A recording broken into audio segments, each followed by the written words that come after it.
What's going on YouTube? Super Insane 18 here, and today I am actually bringing you an Altergeist deck profile. I got a little bit nostalgic last week when I made my Hall of Fame video, and I thought that Altergeist could actually bring a little bit of something to today's meta, so let's go ahead and jump on in.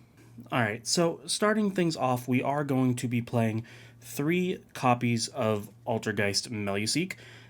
Pretty self-explanatory. It's one of the better Altergeist monsters, just being able to attack directly, get rid of a card your opponent controls, and then search for your multi-faker. It's pretty incredible. We have 2 copies of Siliquidus. Honestly, any more than 2 is bricky because you have so many ways into it with your multi-faker and whatnot. So you never really need more than 2 of it, especially because you have ways to recycle from your grave. 3 of the absolute best Altergeist in the deck, Multi-Faker. Multi-Faker is absolutely incredible. For those of you who are relatively new and don't really know what it does, anytime a trap card is activated, you can special summon it from your hand, and then if it's summoned by the effect of an Altergeist, including its own effect, then you can use the effect to summon an Altergeist monster from your deck. We have 3 copies of Marionetter. I saw some people recently have been trying to play this at less than 3, and honestly, that's just wrong. This card is incredible. You can set an Altergeist trap from your deck using its effect, and then its other effect is you can actually, once it's on the field, you can target an Altergeist in grave, send this one to the grave, and swap it out for that Altergeist. So, like, if you have, like, a Multi-Faker or something in your grave, you can normal this, send it to the graveyard to summon your Multi-Faker, and then Multi-Faker gets its effect, essentially putting 2 monsters on board, and it's honestly just crazy. Plus, you want as many names as possible for personal spoofing, so definitely play this at 3.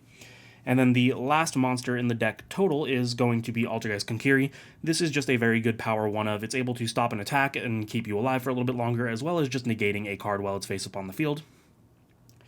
Moving into the spells, the only one of that we have is 1-for-1. I think this card is incredible because you can just pitch something for a Marionette or for a Meluseek, then Meluseek can link off and you can use that to search your Multi-Faker, so it's essentially just another copy of Multi-Faker. It does cost you 1 monster, but I think that's well worth it. Then we have 3 Pot of Extravagance. Extravagance is better than something like Prosperity in this deck, just because Prosperity will let you get any 1 card for the same cost of 6 extra deck monsters, but you're playing 21 traps in this deck, and it's just better to draw 2 instead of pick 1. So definitely play the Extravagance over the Prosperity in this deck. And then our last spell is going to be 3 Secret Village of Spellcasters. It's honestly baffling how much decks rely on spells this format, and all of these are spellcaster monsters, so as soon as you put a Altergeist on field and you follow it up with the Secret Village, your opponent's going to be in a very bad position. Now, moving on to our traps, we do have 3 1-ofs. We have Imperial Order, Metaverse, and Skill Drain. These are very incredible 1-ofs. Imperial Order goes in with the Secret Village. Obviously, you know, spells are super devastating this format, so just turn them off when you can. Metaverse, same concept, you're just going to be able to get your Secret Village, plus since it's a trap, if you don't have, like, let's say you open up Metaverse and Multi-Faker, you can set the Metaverse and end your turn with no monsters. On your opponent's standby, activate the Metaverse, get your Secret Village on the field, and then summon out your Multi-Faker. Now they're immediately locked. So unless they stop the Metaverse, they can't do anything. They wouldn't even be able to chain, like, Twin Twisters once the Multi-Faker hits the field, because it's already on field. Unless they're negating the summon, once that Multi-Faker hits the field, the Secret Village is in play, and there's really not much they can do about it. And then finally, we have Skill Drain, and we'll go into that a little bit more later. You guys will see why this is so good in this deck.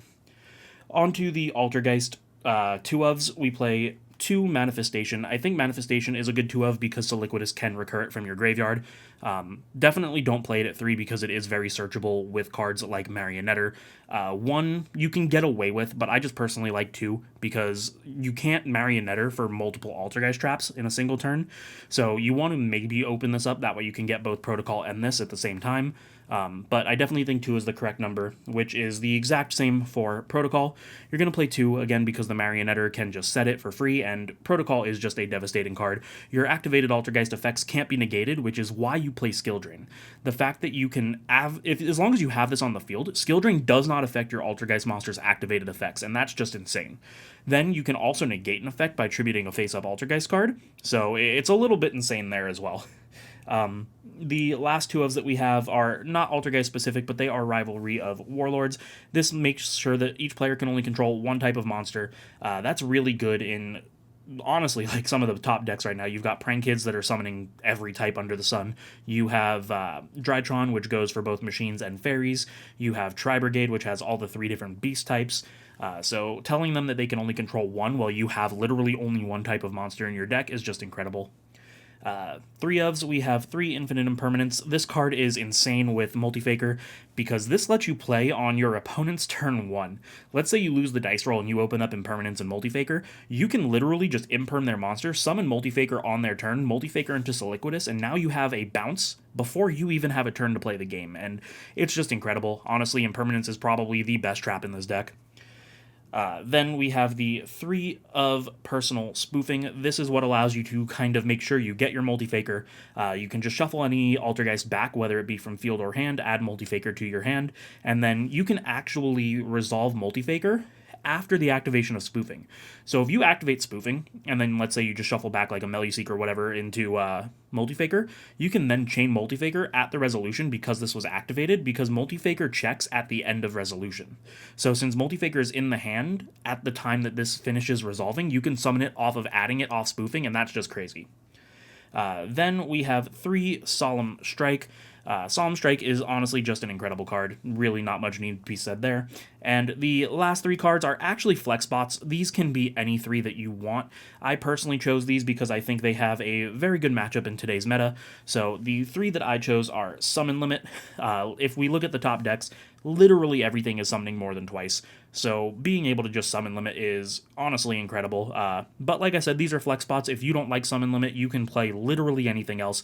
These can be 3 hand traps. These can be 3 more traps. They can literally be anything. These 3 cards are just flex spots. Anything that you want to throw in their place will work. Now, moving on to the extra deck, we actually have a lot of 3 ofs because we don't want to just lose to our own extravagance. So we are playing 3 copies of Link Karibo. This is just the easiest way to link off your Meluseek on turn 1. If you normal the Meluseek, you link it into Link Karibo, Meluseek activates and searches your Multifaker, which is the exact same reason we play these next cards. Unfortunately, I don't have a 3rd Relinquished Anima, because realistically this should be the 3rd Relinquished Anima, but Clara and Rushka pretty much does the same thing, the only downside being that it has to be on the main phase 2, so you can't do it turn 1. But Relinquished Anima is really cool because it's also a spellcaster, which means that you can not lock yourself out of Secret Village. So let's say you have the Meluseek and you want to activate your Secret Village, you can still make the Relinquished Anima, keep Secret Village live, and still search your Multifaker. Next, we have 3 Salamangreat Almirage. Again, it's literally just to link away your Meluseek. The only reason we're playing 3 ofs on all of these is so that we don't hit them all off of our extravagance. The extra deck for this deck really isn't that important, so make sure that we max out on these just to have the targets for the Meluseek.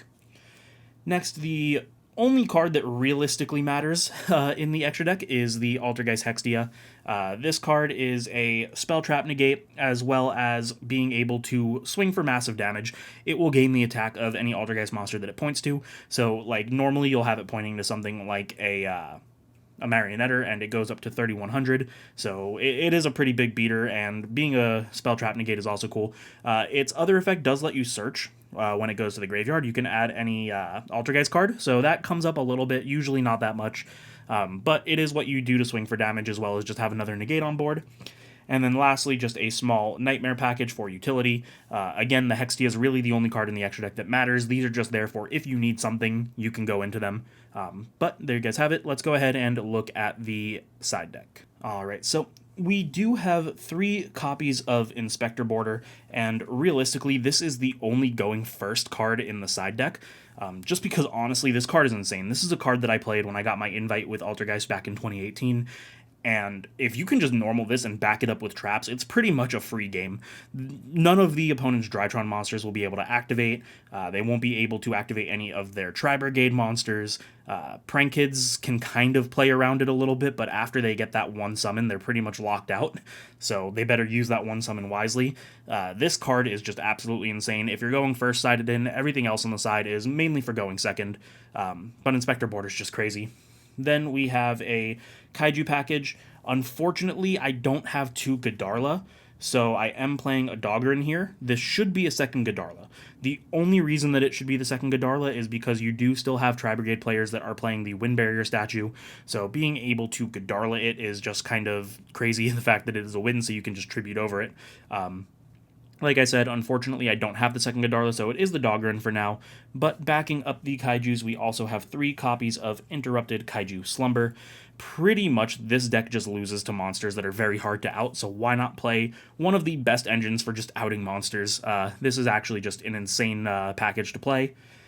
Moving on, we do have 2 copies of Necro Valley. Unfortunately, I do not own a second. I went through literally all of my bulk, and for some reason just don't have one.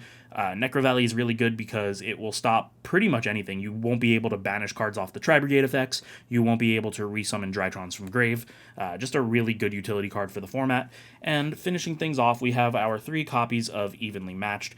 Evenly Matched is really cool because you can do it in the end of battle phase and then even get your multi-faker off of it. So what you can do, like if let's say you're in a game 2 scenario, you can go draw stand main battle, end battle, evenly, summon your multi-faker, multi-faker summon Meluseek, link the multi-faker and the Meluseek into Hextia. Meluseek will grab you the Marionetter, then you normal the Marionetter into the Hextia zone, and then it gains the Marionetter's attack, and Marionetter will then set you a trap. So it's really just a cool interaction, being able to clear a board and just set up so much for free. So that is going to be it for the deck profile. Alright, so because this is a very heavy trap deck, it's not really combo based, so there's not going to be a combo tutorial for this deck profile, but there are some interactions that I do want to go over as long as we have this video going up. So let's talk about the protocol and skill drain aspect of it. Protocol says that the activated effects of Altergeist monsters cannot be negated, which means that skill drain will not stop you from doing things like Meluseek, Marionetter, well, it will stop the Meluseek, actually. It'll stop the Meluseek's ability to attack directly because that's not activated, which is the exact same as Hextia, which is why the Hextia is here. The effect to gain the attack of any Altergeist that it points to is not an activated effect. So while you can still use the spell Trap Negate part of Hextia's effect, you will not be able to gain the attack. And the same will be said for stuff like Meluseek. You won't be able to attack directly. But you can still use all the other effects. You can Multi-Faker, you can Marionetter, you can Soliquidus. As long as you have Protocol on the field, Skill Drain will not stop the activated effects. And the last interaction that I think is important to note is the one that has Manifestation with anything that removes the Manifestation before resolution. Manifestation is essentially a call by the grave, but it will equip itself to the summoned monster. And then if the manifestation leaves the field, you have to destroy the summoned monster. Now, you can get around that. If you activate manifestation and chain either spoofing or Soliquidus to then get rid of the manifestation, you still get the summon because it says once you summon and if you do equip. So you still get your summon, and then since it's not equipped, it will stop the monster from being destroyed. So if you activate manifestation, Soliquidus bounce it, spoofing shuffle it, whatever it is, any way to get rid of it before the actual summon occurs, the monster will still be summoned, and it won't be locked under the downside of manifestation. So just a little bit of a cool interaction to keep in mind while playing this deck. And there you guys have it. Hopefully you enjoyed. I know I definitely did. This is one of my favorite decks of all time. So if you liked it, make sure to like, comment, subscribe, share with your friends, and I will see you guys in the next one.